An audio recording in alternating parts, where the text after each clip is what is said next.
तेजस्वी से पंगा लेना मनीष कश्यप को पड़ा भारी।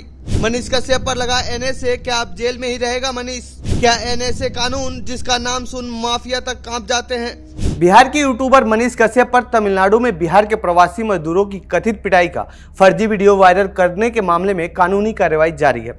वीडियो वाले मामले में जो मुकदमे लगने थे वो तो लगे ही हैं।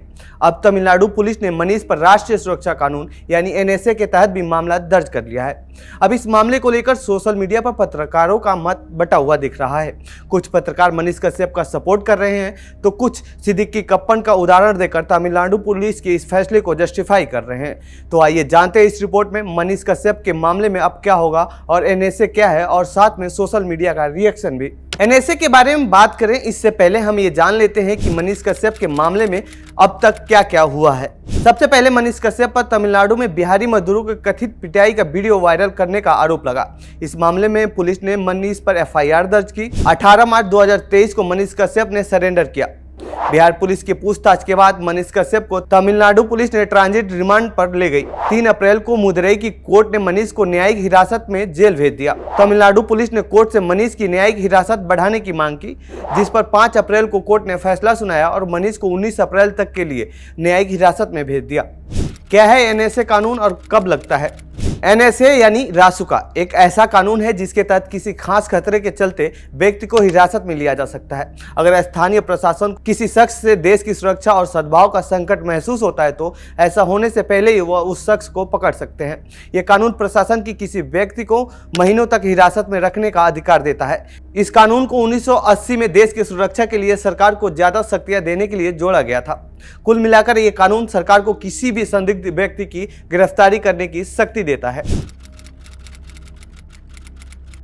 रासुका यानी एनएसए में संविधान से मिले सबसे बड़े अधिकार का यानी आजादी के अधिकार पर रोक लगाई जाती है। इसके नियमों के तहत किसी को भी 3 महीने तक बिना जमानत के हिरासत में रखा जा सकता है।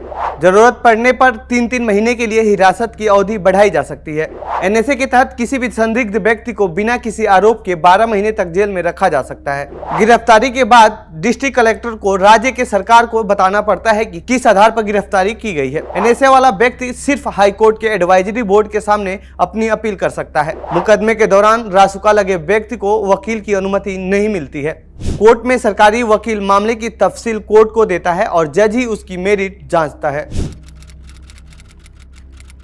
एनएसए एक प्रिवेंटिव कानून है। इसका मतलब होता है किसी घटना के होने से पहले ही सरकार किसी को गिरफ्तार कर सकती है। प्रिवेंटिव कानूनों का इतिहास आजादी से ज्यादा पुराना है। 1881 में अंग्रेज सरकार ने बंगाल रेगुलेशन 3 नाम का एक एक्ट बनाया था। इसमें भी घटना होने से पहले गिरफ्तारी की व्यवस्था थी। इसी तर्ज पर साल 1919 में रॉलआउट एक्ट आया। इसमें ट्रायल की व्यवस्था तक नहीं थी, मतलब हिरासत में लिया गया शख्स कोर्ट भी नहीं जा सकता था। इसे गलघोटू या गैंगिंग एक्ट कहा गया। इसके विरोध प्रदर्शन के दौरान ही जालियांवाला बाग कांड हुआ था। आजादी के बाद भी इस तरह के कानून बंद नहीं हुआ। सरकार देश के खतरे को देखते हुए 1950 में प्रिवेंटिव डिटेंशन एक्ट लाई। 31 दिसंबर 1969 में इस एक्ट की अवधि खत्म हो रही थी। ऐसे में इंदिरा गांधी पीएम रहते हुए 1971 में सरकार विवादित कानून मीसा यानी maintenance of internal security act लाई। 1975 में इमरजेंसी के दौरान राजनीतिक विरोधियों के दमन के लिए इस कानून का बहुत सख्ती से इस्तेमाल किया गया। इमरजेंसी खत्म होने के बाद 1977 में जब जनता पार्टी की सरकार बनी तब इस कानून को 44वें संविधान संशोधन के तहत खत्म कर दिया गया। जनवरी 1980 में दोबारा इंदिरा गांधी प्रधानमंत्री बनी। फिर उनकी सरकार मीसा के तर्ज पर ही 23 सितंबर 1980 को राष्ट्रीय सुरक्षा कानून संसद में पास करवाया।